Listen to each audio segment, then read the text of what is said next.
Isang magandang araw sa iyo, Sir X, at sa lahat ng listener ng inyong channel. Ako nga pala si Eunice, isang single mom. Ang kwento ng buhay ko ay masasabi kong masalimuot, mahirap, puno ng sakripisyo. Namatay nga ang aking ina habang ako ay pinapanganak. Iniwan din ako ng aking ama noong ako'y nasa elementarya pa lamang. Lumisan siya kasama ang kanyang bagong asawang babae at meron na silang sariling anak. Ayaw niya raw ako makasama sa isang tahanan. Lumaki akong mag-isa sa buhay na walang kasama at padalas mangarap na iniisip ko na lang na may pamilya pa ako kahit wala na, upang maibsan lang kahit kaunti ang lungkot na nararamdaman ko. Nagpatuloy nga ang buhay ko ng palipat-lipat ng tirahan sa piling ng mga tita ko. Tita ko sa kabilang side, sa mother side. Tita ko sa father side din. Pero mahirap. Unang-una, ang dami mong pakikisamahan. Iba't ibang ugali. Lalo na, hindi naman sila ganun kalapit sa akin. Kasi nakasama ko lang sila dahil sa wala na nga akong mga magulang. Isa pa ron, ramdam ko na pabigat lang ako sa mga buhay nila. Nagtagal ako sa pag-stay kay Tita Lenny. Tita ko siya sa mother side. Sa tingin ko siya yung pinaka mabait, yung hindi ako tinatratong ibang tao. Sa ngayon, pinag-aral niya ako ng high school. Kaya lang, sa hindi inaasahang pangyayari, ay nabuntis ako. Sobrang pagtitiwala ko sa taong ito. Binigyan niya kasi ako ng atensyon, yung oras niya, at yung pagmamahal niya. Mga bagay na hindi ko naranasan sa buhay ko, lalo na't iniwan ako ng tatay ko. Ibinigay ko ang aking pagkababae, hindi dahil mahal ko siya. Kung hindi, ayaw ko ng mag-isa sa buhay. Gusto ko nang makakasama pagtanda ko. Yung masasabi ko, nakadugo ko at hindi ako iiwan hanggang sa huli. Yun ang isang malaking dahilan kung bakit nagpabuntis ako. Subalit, nung nalaman niyang buntis ako, ay bigla na lang niya akong iniwan at hindi na muling nagparamdam pa. Hindi ko na siya mahagilap pa. Ang lalaking inaasahan ko na dadamay sa akin habang buhay. Kumalat pa ngayon sa eskwelahan namin na sinasabi niya na hindi daw siya ang ama ng batang dinadala ko. Dahil marami daw akong lalaking pinaglalaruan. Sa totoo lang, marami rin ako nakarelasyon nung high school. Sa sobrang paghahanap ko ng atensyon. Pero Siya lang talaga ang pinagkatiwalaan ko. Dahil nakita ko sa kanya ang hinahanap ko sa isang lalaki. Yung responsibilidad na alam kong hindi ako iiwan. Pero mali pala. Dahil sa chismis na yun, naging mainit ako sa mata ng mga tao sa eskwelahan. At palagi akong pinagtitinginan, pinagtatawanan, kung ano-anong kwento ang lumabas at sumira sa buhay ko. Maging ang aking guro ay tinatrato akong parang hindi estudyante. Yung pakiramdam na hindi man yan sabihin sa akin ng diretso, ramdam ko na parang ayaw niyang tularan ako ng ibang mga estudyante. Nang malaman kong buntis ako, itinago ko muna ito. Alam ko kasi na magagalit ang tita ko. Kaya lang, paglipas ng mga ilang buwan, lumalaki na ang tiyan ko. Hindi ko na maitago pa at natuklasan din ni tita ang aking lihim.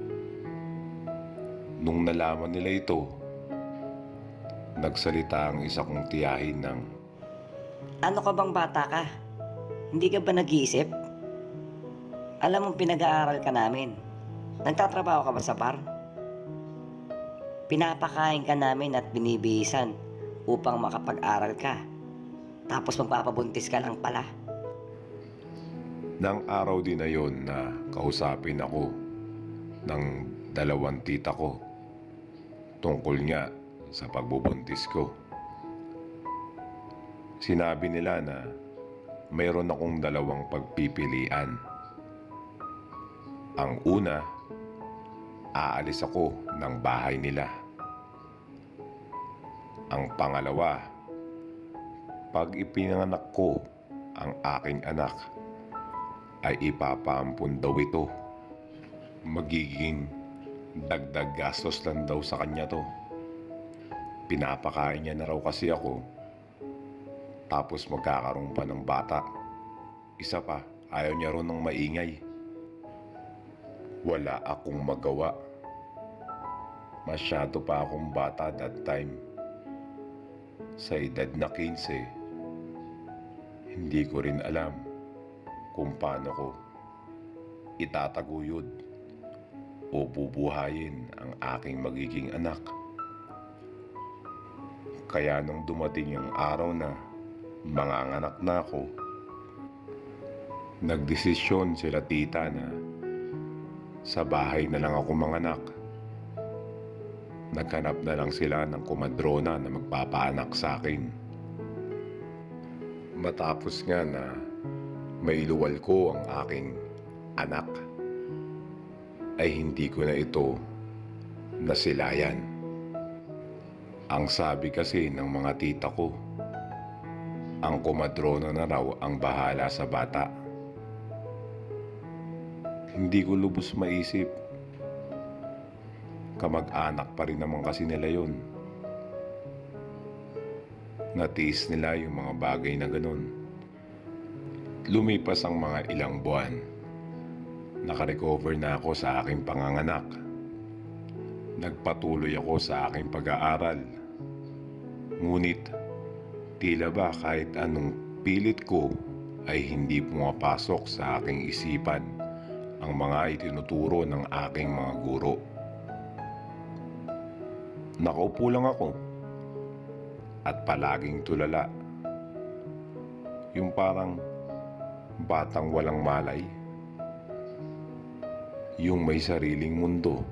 Ganun nangyari sa akin.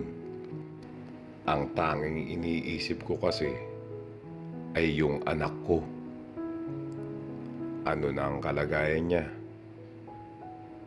Nasa mabuting kamay kaya siya?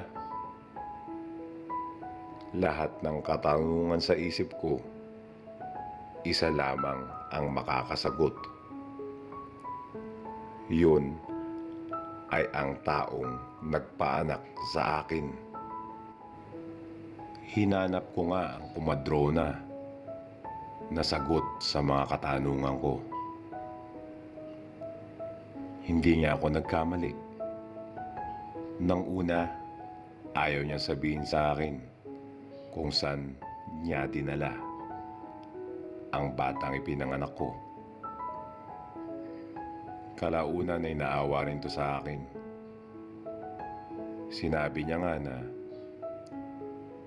iniwan niya sa harap ng bahay ng isang mayamang mag-asawa. Nang malaman ko to, dali-dali ako nagtungo sa malaking bahay na sinasabi niya. Nais kong makita at matanaw ang nag-iisa kong anak. Makita ko lang na maganda ang kalagayan niya ay masaya na ako. At nung makarating na nga ako dun sa bahay na sinasabi ng kumadrona, sumilip ako sa may gate ng bahay at nakita kong palabas ang mag-asawang nasa edad mahigit ng 50. Karga-karga nito ang isang bata na halos tuwan-tuwa at sinasayaw niya habang kumakanta-kanta pa. Sa di kalayuan, nakita pala ako ng matandang lalaki. Lumapit to. "Iha, anong kailangan mo? Kanina ka pa kasi nakatingin sa aming mag-asawa at sa batang ito." Hindi ko alam ang sasabihin ko ng mga oras na yun. Kaya napasabi ako bigla ng, "Hello ma'am, sir. Naghahanap po kasi ako ng trabaho." Hindi ako makapaniwala sa sinagot nila na naghahanap nga daw sila ng isang yaya para magbantay sa blessing na batang dumating sa buhay nila. Sobra-sobra ang tuwa ko ng mga oras na yon. Dahil alam ko na yun lang ang magiging way para mapalapit ako sa anak ko.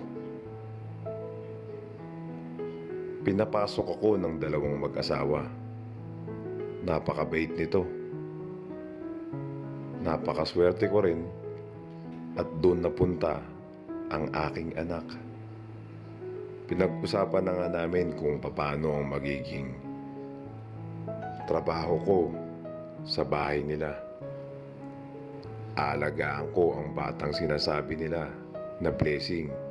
Yun nga ang aking anak. Napakasaya ko nun kasi may trabaho na ako. Malapit pa ako sa anak ko. Di kalaunan, doon na nga ako sa bahay nila nag-stay.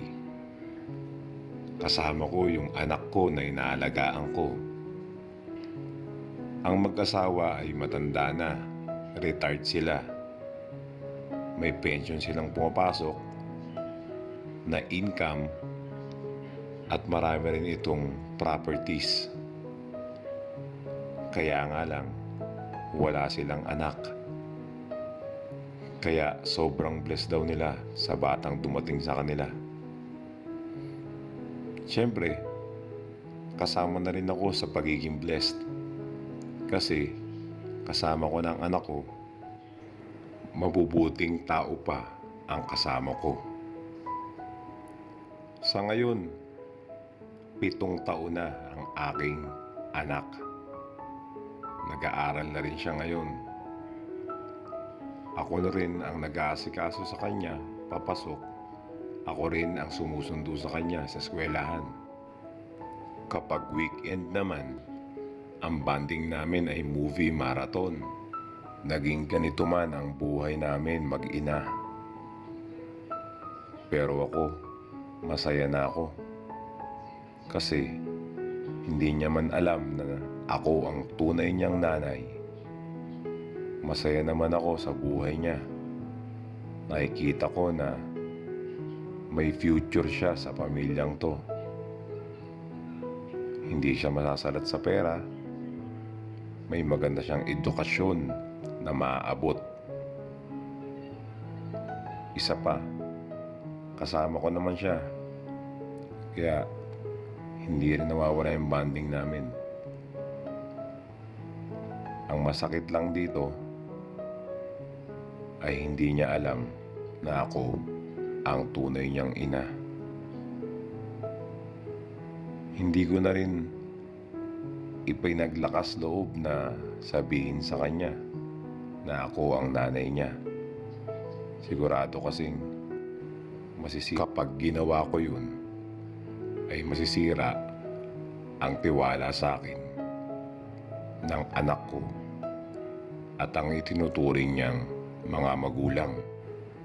Mas inisip ko na lamang ang magiging kapakanan ng anak ko, yung mas makakabuti sa kanya kaysa sa sarili ko. Hanggang dito na lang po ang kwento ko, Sir X. Maraming salamat. Sana kapulutan ng aral yung buhay ko na ibinahagi sa inyo.